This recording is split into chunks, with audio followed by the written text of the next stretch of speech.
Hello? Go on, Roger, far away. I can't see anything.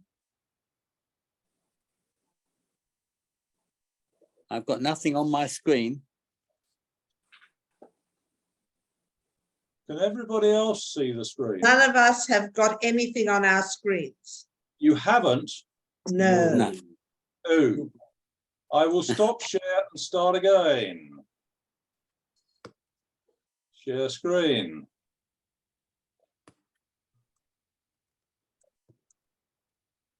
Anything now? No. No. No. That is very weird because I Flashed on and then went off. Sorry? Flashed on and then went off. Very Haven't odd. seen it.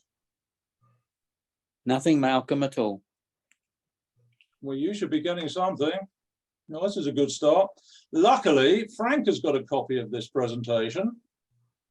In case you With need. you, Frank?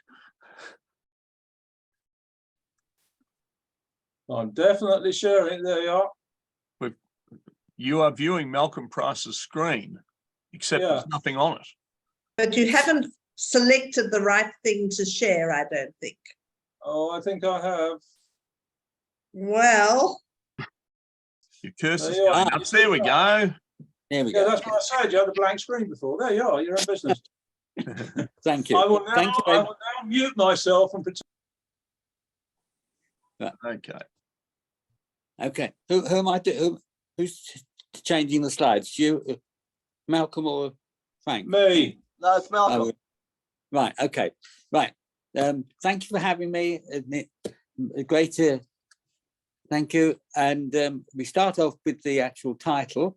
And the thing you need to remember, as we go through this presentation, you'll keep on seeing not internment camp, but concentration camp mentioned. This is obviously comes back from the Second Boer War, which was between 1900 and 1902, when it was decided that they would the British and the American and the Australians and the New Zealanders would bring together women and children to central camps so that they could so that women and children weren't injured in the fighting, and it was just between the Boers and the British, Australian and New Zealand troops. Next, please.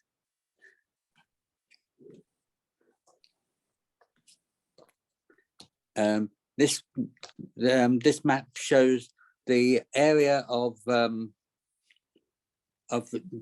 German-owned islands in the Pacific, which dates from about 1900, when all these islands were gathered together, and this meant that the Germans then had the ability of coaling stations in the Pacific.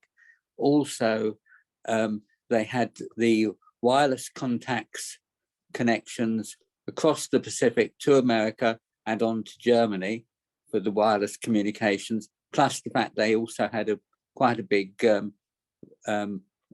operation with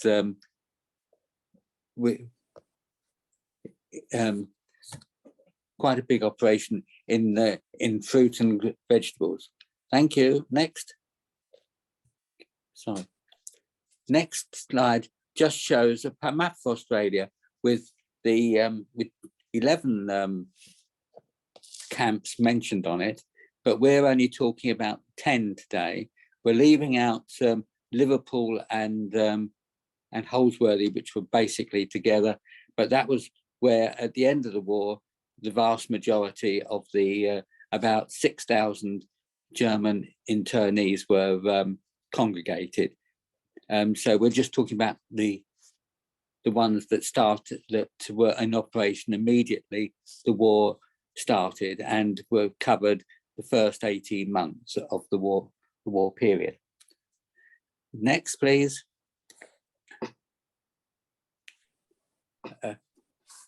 The Western Australia had one major camp that was just off Fremantle, and it's Rottnest Island, which was a quarantine station, and a Major Summerhay was asked to set it all up, and within a period of 10 days, he got it all sorted out, tents up, accommodation and feeding and other facilities, although basic, were adequate. And the important thing then was to try and sort out who they were going to inter. There were two German ships in port at that time.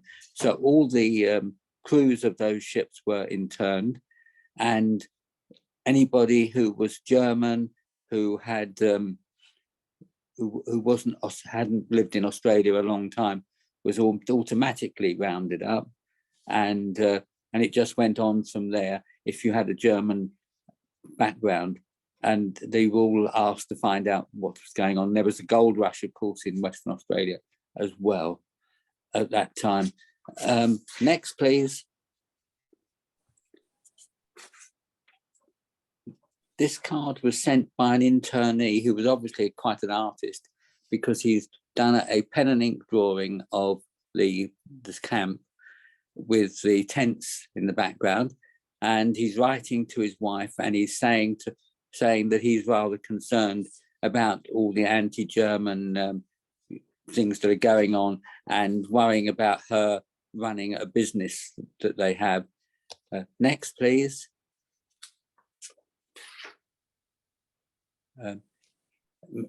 Here we have a letter to England, which has been authorised by Major Summerhay, and his signature is along the top there, along the side there, I mean, and just a nice example of his signature and that cachet. Next, please. A letter to Sweden with an oval cancel that says prisoner of war letter.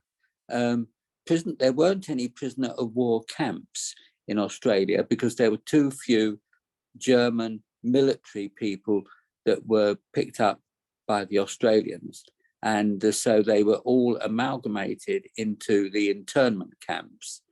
And the main body of German military came from New Guinea, and also the sinking of the cruiser Emden in the Cocos Islands in September of 1914. Next. We've now moved on to South Australia, and another quarantine station of Torrens Island, and a small encampment in Fort Largs. Fort Largs was just protecting the entrance to Adelaide, and in the latter part of the 1800s, they built put in some guns in there, just to in case there was some problems with the Russians, and in case that blew up, there was protection for Adelaide. And so Torrens Island had a very large group of people on there, and in January 1915, a Major Hawkes took over the running of Torrens Island and Fort Largs. He wasn't a very nice person, and we had a lot of problems with him. And he, next please. Next, sorry. Yeah, and here's a picture. Here's a cover from Torrens Island. But carrying on about Major Hawkes, he didn't run a very nice group of men as well, and the thing that really screwed it all up was that one of the inmates, internees, escaped and was on the run for a few days before being caught. He was then imprisoned in a shack on his own for 7 weeks, and there was a lot of trouble about this, and he then let off his pistol at one point, and one of the bullets went through a tent, injuring an internee, not seriously, but injuring this person. And he unfortunately had, for him, dual nationality. He was both German and American, and this injury got passed to the High Commission, the consul, the American consul in Adelaide, and it then reverberated up the system, and Major Hawkes was stood down and replaced in due course. Next, please. There's a picture of of one of the ferries that brought the internees, the supplies and everything to Torrens Island. Next, please. And here we have a letter from Liverpool camp to an address in South Australia, where the person the recipient has already been interned at Fort Largs, and Fort Largs was, as I said, a small encampment on just outside Adelaide, with a couple of guns to protect the entrance to Adelaide. Next, please. And after Hawkes had been removed, and he was replaced by this Captain Furman, and you've got a signature of his authorising the sending out of this letter, and a picture of Leopold Vesta, I think it is pronounced, and he was interned and returned to Germany in 1919, and by 1940 he was back in Australia, waiting to be interned again. Next, please. And map showing the next group of property camps that we're looking at. Next, please. A letter to Victoria Barracks, and it's just an interesting cover. I don't know too much about Victoria Barracks, but they obviously had a small group of people there, not in a tented accommodation, but nevertheless interesting, as it's dated 1915. Next, please. We're now moved to Melbourne, and just outside Melbourne, where Langwarrin camp was situated, and Archie Lloyd was the commanding officer, and this cover has been authorised by one of his staff. And the other thing to say about this cover is just to point out, which I haven't done previously, which is the word past, which is a censor mark put in at the Central Post Office. They're all different, a lot of these, because the word past has been cut in various ways, and each of these various cuts, this one goes through the two S's, is put down to the actual censor. So if there's any problems, they can know exactly who censored the particular cover. Next, please. Here we have an example of Archie Lloyd's signature and his authorization, and this letter is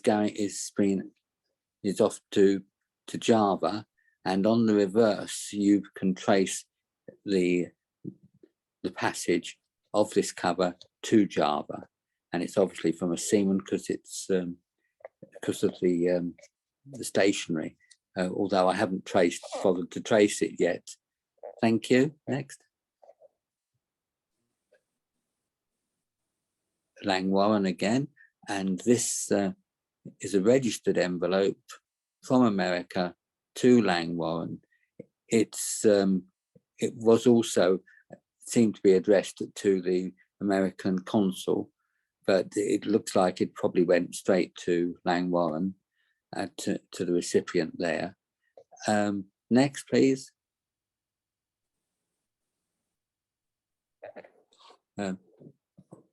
The Australians interned 26 people from the island of Fiji, of German background. And here we have a person writing to us, writing from Burke Camp. Now, Burke Camp was specially designed for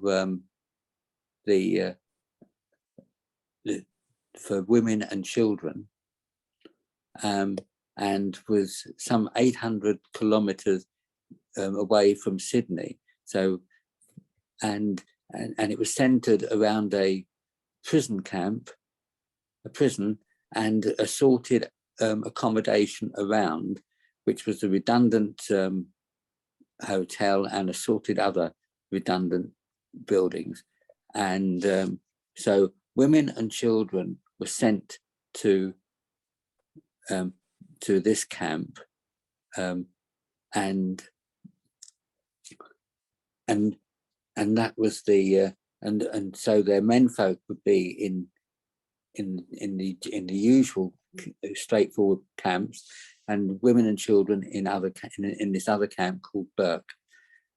And this person is writing to somebody back in Fiji.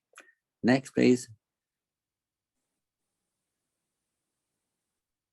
Another a letter from America again to Burke Camp.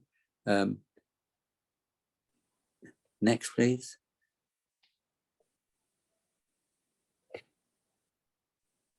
We've now moved on to Tasmania, and to a person who was working as a farm labourer in Tasmania, but had it was discovered he was a German army reservist, and he was therefore picked up and interned at Bruny Island until he was later sent to Liverpool Camp in Australia, just outside Sydney. There was obviously a number of people who were Germans who were on the reserve list of the army as well, but this is one that I picked up. Next, please. There was only one ship interned just outside Hobart, and this ship was loading wood for back for Germany when it was interned, and the crew were the officers were first of all interned in a military camp nearby, and the other members of the crew were put on Bruny Island.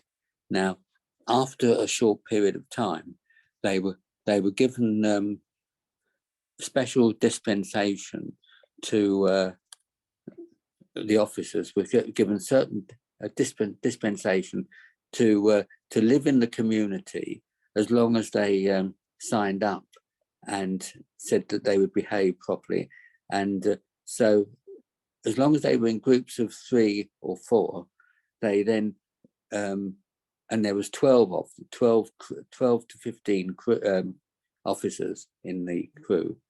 They signed up and they were sent to found properties in the Hobart area where they lived in the community from November 1914 to the 1st of March 1915, and this saved the government a lot of money, because they just paid their rent and an amount of money per day for their food, and these officers also received from their company a small salary in compensation for their internment.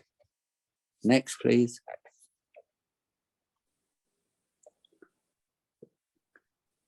Inaugura, just outside Brisbane, another camp housing mainly seamen that were caught up in the war and had their ships impounded. And this one is the person has now been moved on to Liverpool camp. Next, please.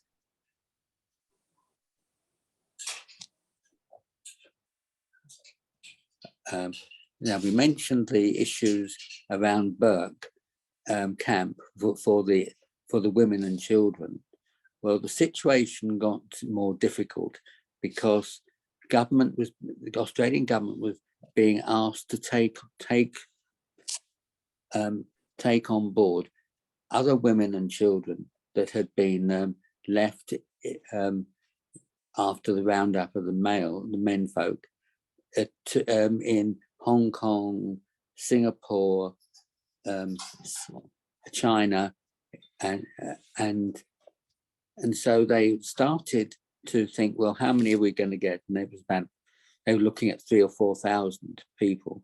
So they started in 1917 to build this camp, but at the same time, the situation out in Burke was that there had been a very big thunderstorm or climate problem, and the hotel that they were using had been badly damaged, and other accommodation away from the prison had also been damaged.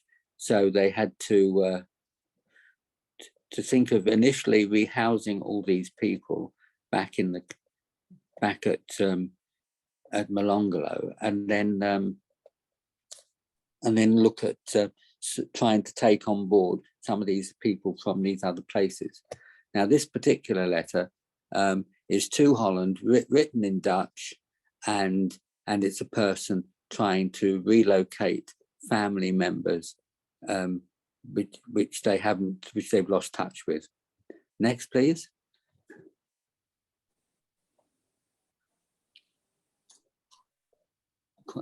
An interesting cover to an insurance company from Molonglo, and it has the additional halfpenny war tax stamp addition to it, and it has an interesting cancel which says Molonglo Conson and then camp.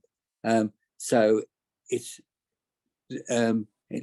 had its own cancel, which it was only in use for about a year. And this is a nice example of this coming from the camp, probably from the office part, writing about that. Next, please.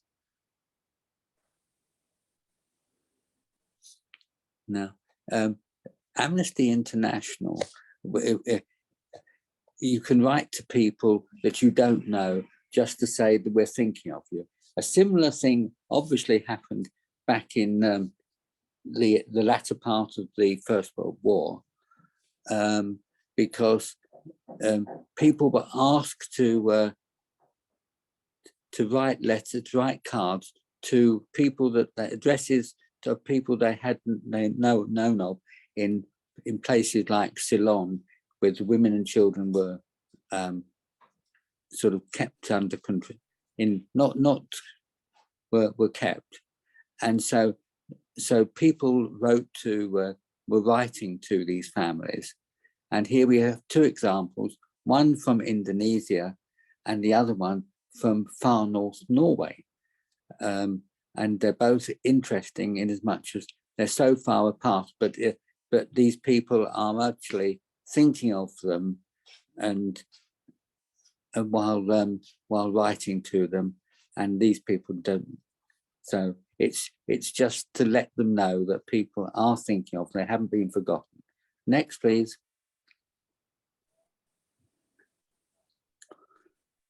A cover, another one from Malongolo, but this one has the signature and the initials of the camp commander, Leo Casey.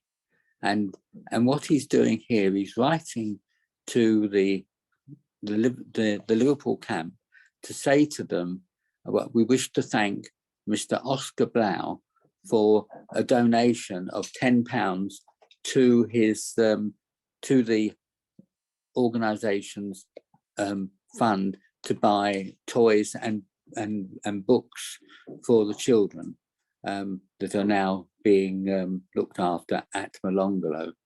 And we'll come back to Mr. Blau later on in the presentation. Next, please.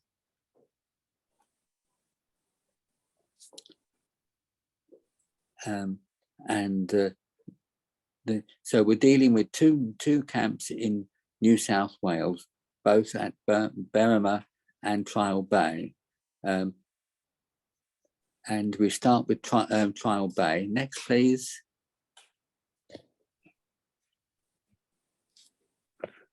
Two Thai or Siam postal stationery cards to a person in Trial Bay, one dated 1916 and one dated 1915. Unusual and not an awful lot to say except for the cachet on the bottom one, which actually is a Trial Bay cancel of checking the sensor. Next, please.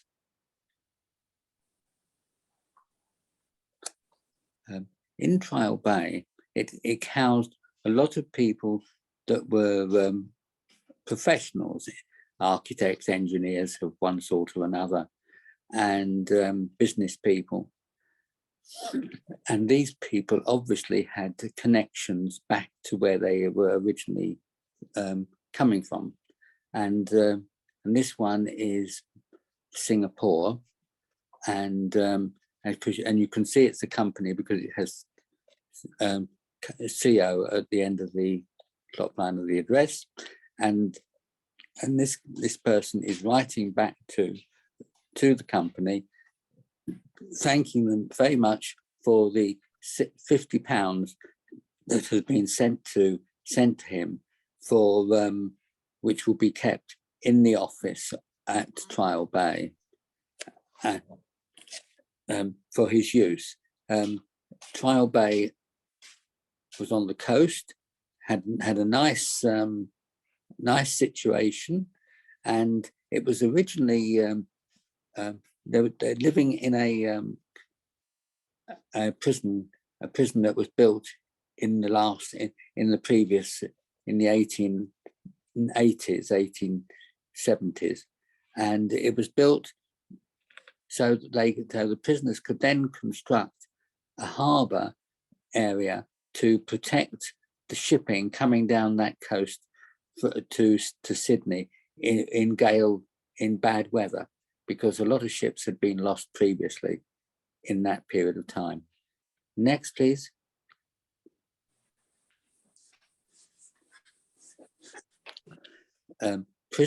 Internees were allowed out of the camp during the day on trust, and this particular internee has gone to a nearby village, town, where he's discovered that he can have a picture of himself taken, and that's superimposed onto a postcard, which he can then write to back home to his family and friends. And this is dated February 1916. So he's writing to family and friends in February 1916, saying I'm alive and well, and this is the latest picture of me, and quite an unusual and interesting card. Next, please. We've now moved on to Berrima, which is another ex prison, but this one housed all the people that were officers in the initially 28 ships that were initially interned at the start of the war. These were ships either in port or in coastal waters at that time, and were obviously caught by the Australian Navy. But anyway, all these officers were then sent to Berrima camp, this ex prison, and the first consignment of internees arrived on the 1st of March 1915, and this is a letter card written to an internee, but dated the 27th of March. So it's an early example of these of mail going into the new camp. Next.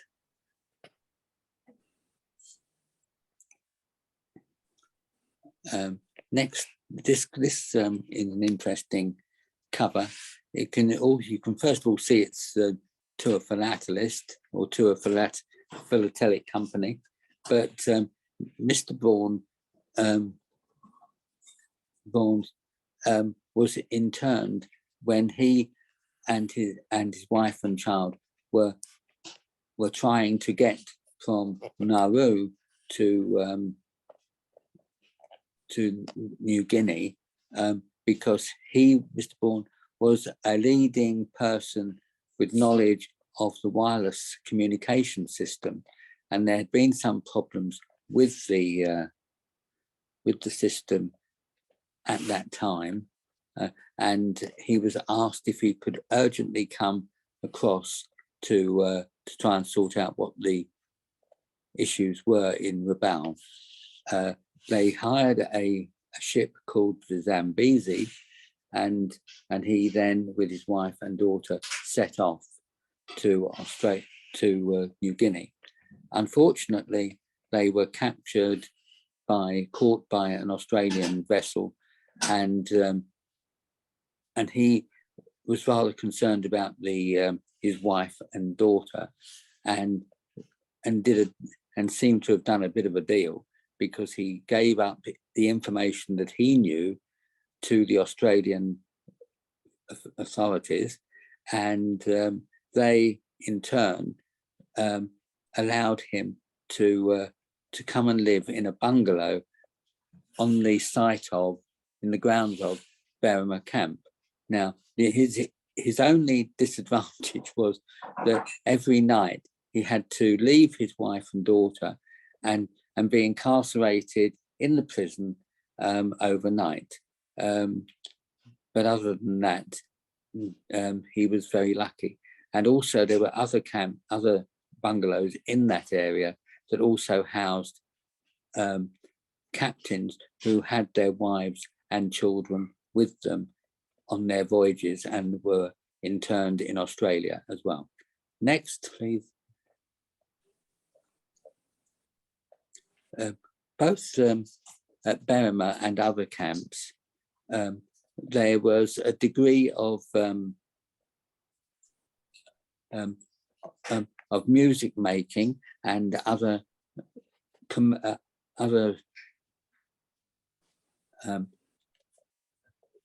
sorry, I've got they used to put on plays both at Berrima and Liverpool and other camps, and this is an example of a card prepared for a presentation, a theatrical review in Berrima in 1916, and they tried to put these on every 4 to 6 months, and there's a whole series of these cards, and this is one of them, and and they invited guards who weren't on duty, and also some of the local dignitaries if they wished to come. Next.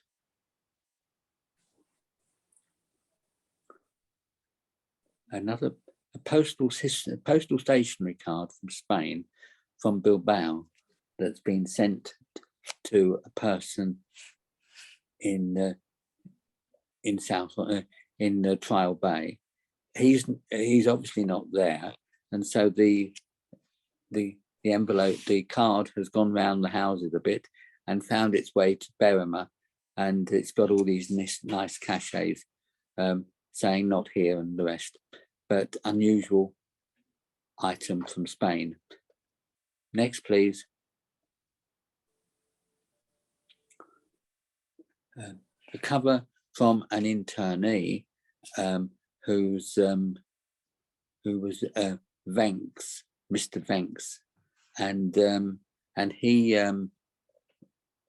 was writing to family or friends in Sweden. Mr. Venks was also a leading light of the theatrical side of what went on at Berrima as well, and the letter that's been sent has got immediately a cachet on a stamp on the front which says that it's been received without stamps, not taking any notice of the fact that it says prisoner of war letter, and so it should be free. And then on the reverse are 4 10-or stamps which appear to have been cancelled, indicating that the recipient has in fact paid for this item. Next, please. In 1915, the letter cards that were produced in Australia, they produced 12 covers, cards with scenes of the military, and so we had scenes of the armed forces, which have got their loaded going on board ship, and also various naval pictures as well.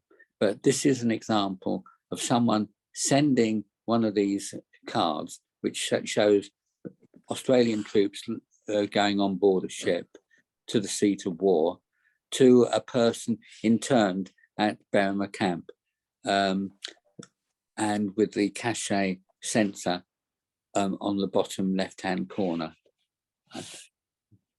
Next, please.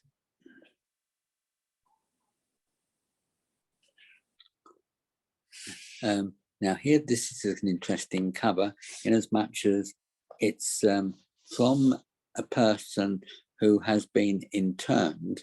Mr.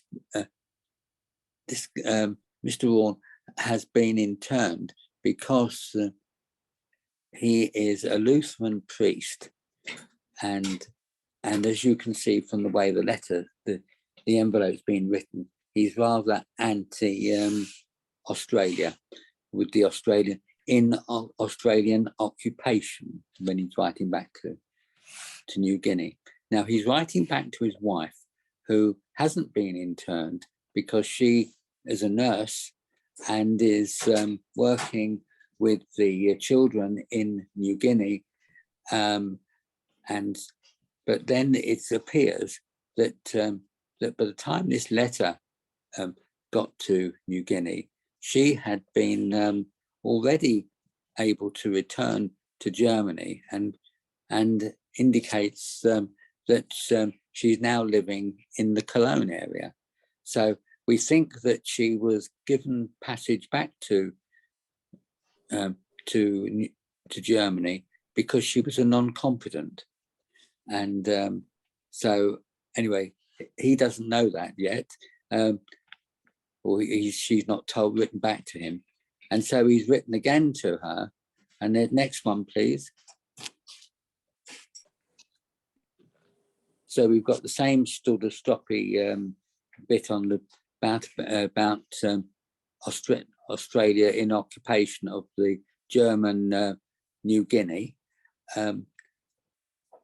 So you can see why he was interned. In fact, a lot of German people who were Lutherans were interned because initially they used to only speak German within their own little circle, and in the schools they used to teach a lot of subjects in German only, and so there was a lot of issues around that. But anyway, we're back to Mr. Room and his letter to his wife, and this is a nice cancellation censor, January 1918, a Rebel. Next, please. We spoke earlier about Mr. Blau, and here is a little history about, of Mr. Blau. He came to Julius was the father of Oscar, and Julius was born in 1857 and came to Australia in about 1904, and with his family, and he set up a company which was selling were agents for a number of perfume companies and a wide range of over-the-counter medicines. And in 1910, his company was quoted on the Sydney Stock Exchange with and shares, and there were 25,000 shares at £1 each. But at the time of the war, he was he had already been naturalized and was had this business, and they wanted to go to America to do further business. And after negotiations with the authorities, an amount of £6,000 was deposited as so that they wouldn't have communication with any German or German Austro-Hungarian person while in America. And if they did, there would be a default on their £6,000 deposit. Well, in May 1915, some months after they got back, it was then established that they had been in touch with people of German and Austro-German background, and so the government then arrested them and sent them to Liverpool camp, and there's a series of issues with them because they were constantly trying to get out for the afternoon or sometime during the day with security guard to try and sort out their raising problems, because not only had they got the £6,000 debt to find, but also they were being there was the possibility that they would lose their Australian naturalization. So that's the sort of background. And the company then went bust in 1917, and Julius Blau died in 1919, and his son Oscar died in 1941. Next, please. And once again, we see that the Blaus were also into Australasian philately, and here's a picture of Oscar Blau at the first Philaytelic Congress of Australasia in 1911. Next, please. And another picture of the gathering of this for this event. Next, please. And these are just sort of little bits. There's a draft letter of Mr. Oscar Blau's wife, Margreta, and she's asking the camp commander why she can't visit her husband. Next, please. And there's another one saying you can visit, but on certain days. And that's come directly from the commander of the Liverpool camp. Next, please. And another one similarly, but by this time, what had happened was that the Blaus had been let out for an afternoon or something like that, and were trying to get a shot of the guard that they had with them. So offered the guard in those days 10 shillings or 10 shilling note to go and disappear for a couple of hours. And this got reported back to the commanding officer at Liverpool, and they were then charged for bribing, trying to bribe an officer of the government. And there was a small charge, and that was a court case, but it never came to anything. Next, please. And this is how it all panned out afterwards. The writing to the Governor General, Premier's office, and him saying, well, you know, we can't do anything about it. You'll have to. I've just passed it on, and so the matter then was rolled on. Next, please. So at the end of the day, Mr. Blau had to find this £6,000, which resulted in his bankruptcy. But getting back to the two of them, the father and son, what they decided to do was to leave the father in Liverpool near Sydney, because there was nearby hospital treatment because his health was fading, and send his son to Trial Bay, where he would fit in because he was obviously a business person, and they could keep an eye on him as well as his father. Next, please. And there we're back to the one I showed you earlier from Malongolo, and what he's saying here, what he's trying to do here is to ingratiate himself back into the system by offering this donation to the children, to buy the children toys and books, now in the Malongolo camp. And that is the end of the presentation. But we would like to say thank you very much for having us, and also to say to you that in future I can do the Liverpool camp, which is the biggest camp of the lot, which at the end of the war had something like 6,000 people in there, and that's a different story altogether, and the return of the German people to Germany after the war. Thank you very much for listening to me.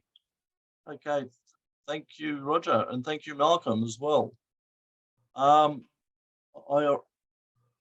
didn't even know that we had 11 camps in Australia, so it's something I learned. Anyway, can I get Gary Watson to do the vote of thanks, please? Thanks, Frank. What we've seen tonight is a remarkable assemblage of very scarce material. There's a number of people over the years who have put together collections of Australian World War I prisoner of war mail, who have not come anywhere near the breadth and depth of what Roger has shown tonight. And he's to be congratulated for his enthusiasm for the subject his ability to put this collection together and for his willingness to share it with others. I think it's fantastic. Would he hear us if we gave him a little round of applause at this point? Yes. There we go. Well, Yes. Yeah, thank you, Roger. Thank you. Even though I've been very familiar with a lot of this material over the years and was partly responsible for bringing the Oscar Blau material properly to market. I say properly because it first turned up at a little suburban auction house in Sydney. It had come in through the door from a demolition of a house, and all this fabulous World War I stuff was found, and its discovery was really not recognised by the chap who was handling it, and fortunately I got wind of it and managed to acquire a fair slab of it, as a result of which quite a number of the things that we were seeing tonight ended up in Roger's hands, and very glad to have helped him with that, and very glad to see that he's still got them. A lot of things that have not cropped up since, and that's going back to the mid 80s. So, a long time between drinks, you might say. I'd like to touch on some of the items that were shown, just to reinforce how unusual they are. Firstly, the German map that you showed right at the beginning, Roger, I've never seen that map, and it's unusual to see the perspective of the German colonies in the Pacific like that, and that was really very interesting and helpful. The huge Rottnest cache, the cover signed by the commanding officer at Rottnest, that's a stunning rarity. And I think that a lot of these smaller camps have generated so little mail that survived. We just don't have a proper appreciation, A, for the history behind them, and B, for their rarity. And when you consider that all the small camps were closed within a year of opening, and the inmates were sent to Liverpool, or the aggregation at Liverpool, it really brings home how rare some of these items are from the smaller camps. Roger, I'm going to have to chastise you severely for one geographical error. You show Torrens Island in South Australia as being on Kangaroo Island, so you might want to revisit that map. But apologies.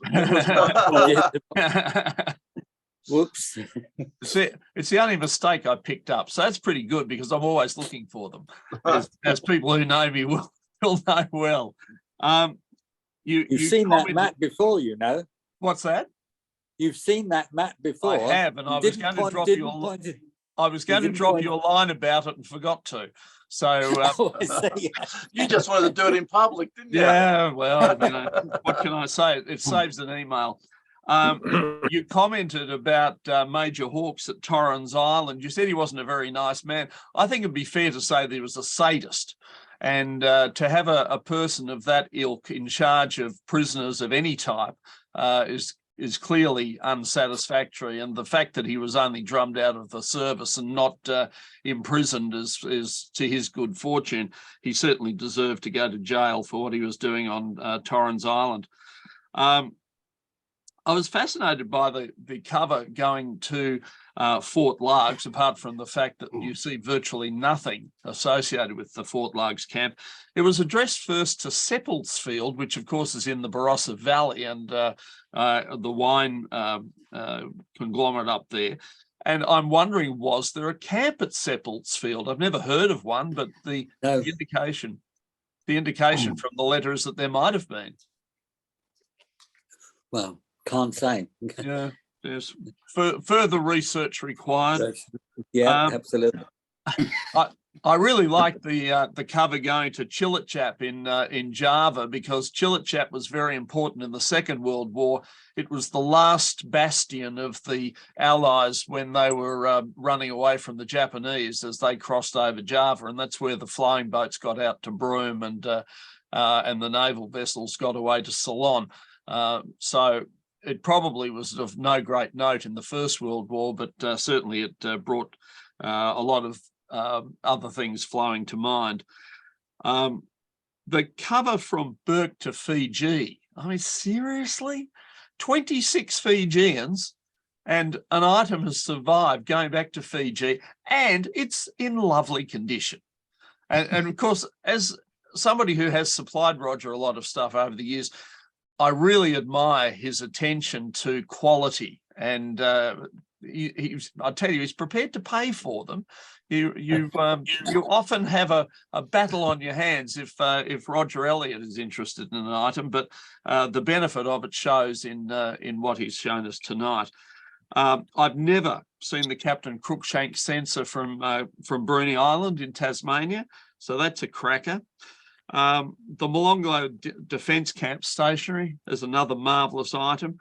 And I didn't realise, and this I suppose is a bit peripheral to the Australian side of things, but as I also have a significant interest in Ceylon, I was fascinated by the two items going to the women's camp at Nurulia in Ceylon. I had no idea there was a women's camp up there. It's in the Highlands. It's where the governor went for his summer break every year, and it's more British than Britain, you'd have to say, even today. But then to have them readdressed to Molonglo is really quite extraordinary. One place you didn't mention that I thought you might have was Southwest Rocks, because you sometimes see letters from there. And while the display was going on, I actually Googled Southwest Rocks to actually see where it is. And it's only 10 minutes inland from Trial Bay. So it was obviously part of the camp set up there. Yes, probably. I wanted to ask you, Roger, those Berrima theatre cards, are they actually printed on postal stationery? They're not postal stationery as such, Right. but they just tell the story Yeah. of what the prisoners or the internees did with themselves during their incarceration. Yes. And the guy, Mr. Vanks, the one going to Sweden, he was the leading light of the orchestra and also just general bands that used to play at midday, and things like this. Yeah, sure. He was a very good musician, apparently. Yes, And they had a good time at Berrima. Because they Yeah. were all officers, they were treated completely differently from the enlisted men, who had a good enough time of it anyway. Much better to be a prisoner in Australia than a prisoner in Germany. But at Berrima, it was like one long party, apart from the fact that they did have to go back to the jail at night. And there are photographs of German officers in boats that they'd built, miniature boats that they sailed around on the river up there, and they obviously had a fine old time of it. So definitely, if you were going to be interned, going to Berrima was a bit of a holiday. Yeah. Can I just interrupt you? Yeah. I just wanted to say one thing about the problem with Mr. Hawkes, with Major Hawkes. Back in one of the scenes I showed you was talking about the prisoners of war, and I mentioned that there wasn't enough Germans to build a prisoner of war camp, and at the time of the war, in August 1914, the Germans had a group of people looking at, I presume, the defence of their island states, but also trying to cover it up by talking about the indigenous population. And the person called Paul Dubovnik was on that group, and he was a photographer. And when the war started, he got himself out of Australia, out of New Guinea, and finished up in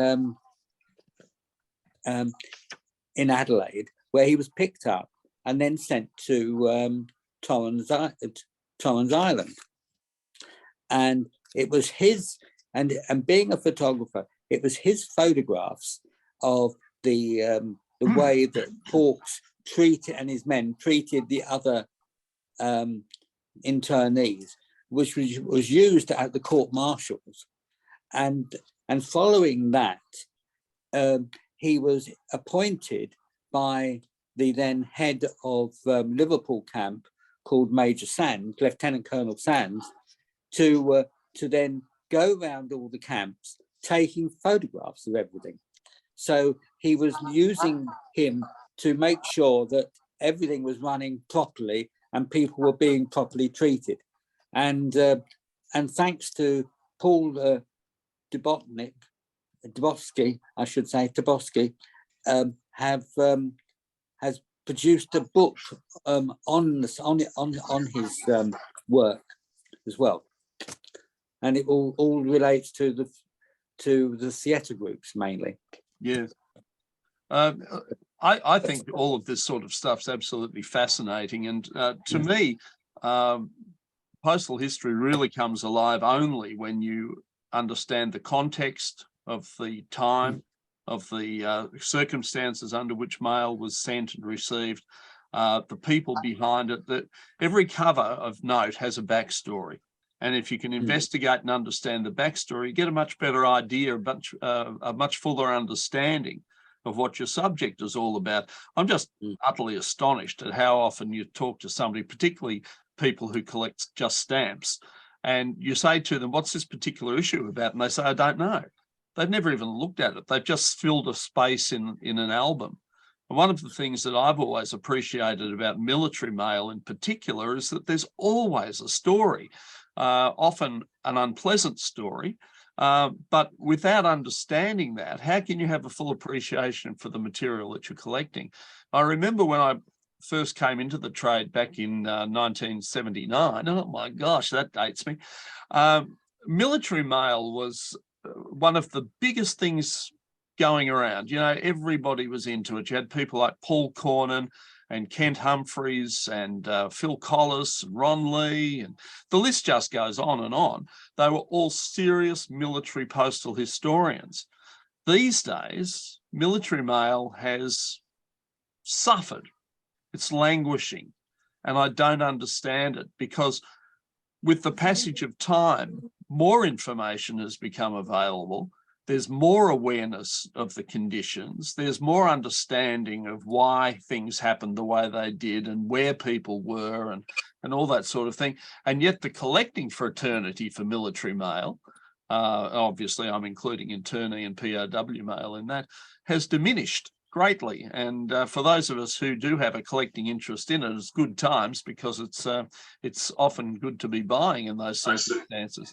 But for those of you who might have been considering a new line of collecting, I'm hoping that you've been inspired by Roger tonight, because honestly, this is one of the fantastic collections of Australian postal history, one of the best we're ever likely to see. And it's just a tremendous privilege to have it presented in such a way by somebody who really knows his stuff. And I really want to thank you, Roger, for taking the time to share it all with us. Thank you. And now we'll have another round of applause. Yeah, well, thank you. Thank you, can Gary. Can I be forward and say I'd like an opportunity sometime in the future to come back and do the other part on Liverpool and Holsworthy? Well, you should. Definitely. Definitely. Thank you. So thank you, Gary, and I totally agree with you. You know, the breadth of this, presentation tonight. I don't think we'll ever see again. Yeah.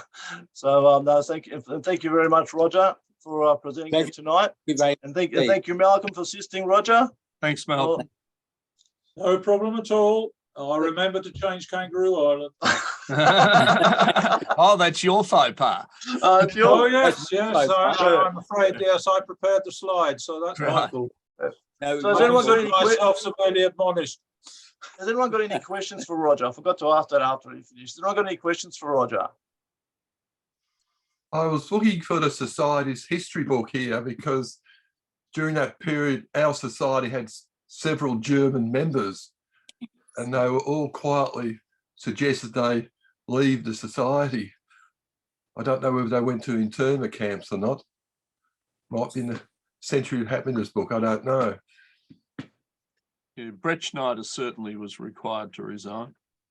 I don't know if they would have to go to internment camps or not. Any other questions? Good, all right. Then we'll go into some of the formalities of the meeting, but I'll be very quick. We've had a couple of member applications from my husband and wife team. So Charles and Steph, you're no longer the only husband and wife team. Stuart and Helen Game have from Victoria have applied to be members. They'll be their membership applications are on the board, so they'll be approved at our next meeting. There's no announcement as such, but I got one announcement. The APF awards dinner is on Saturday, the 8th of October. So that's Saturday week. We've still got a couple of tickets available. So if anyone wants to come, who's a Victorian, please please give Stephanie a call or an email and yeah. So that's it. So that will be at 7:30 p.m. at the Matthew Flinders Hotel. So it's not far away. It's very close to most of us. Is there any other announcements or general business from out there? No, good. Future meetings, we've got our daytime meeting on the 4th of October, where Graham Hayward will be presenting GB line engraved. And on the 12th of October, Wednesday, the 12th of October at 7:30, the Postal History meeting. This will be a Zoom meeting. It was supposed to be a Zoom meeting last month, but it was postponed due to John Shirley not being here. So there'll be a Zoom meeting on the 12th of October, and the topic is 6 of your favourite covers. If you got any covers too that you want to show, please email me and I can put it on to a PowerPoint presentation for us. Our next Philaytelic meeting on the 20th of October, Richard Brecken will be presenting from Australia Post. Well, I think it's Australia Post, but he's got Remembering the Australian Stamp Monthly. So I don't know how that's going to be from the Australia Post archives, probably from Richard Brecken's archives. And then we've got the library afternoon on the 29th. So thank you, everyone. Is there anything else? Yeah, can I just mention another event that's coming up? It's not a royal event, so pardon me if I'm overstepping the line. But for those who have an interest in postcards, other collector cards, trade cards and the like, the next ACS show is at the Masonic Centre on Stevenson's Road in Mount Waverley on Sunday the 9th of October. And it's always a good fun time to go around and see if you can pick up a few bargains. I reckon you can always buy bargains at those shows because everybody underprices postcards. So it's a good place to go ferreting, and you never know what you might find. And we'll have a stand there too, so you can at least say you know one of the stand holders. You probably won't know most of the others. No, I haven't been to one of those for a long time. Anything else? No? All right, well, thank you everyone for joining us. Again, thank you, Roger and Malcolm. It was fantastic. And I'll be in contact with Roger to do another one probably next year or the year after. Mm-hmm. All right, thank you everyone and good evening. And I'll see you around. Thanks, Roger. No. Bye then.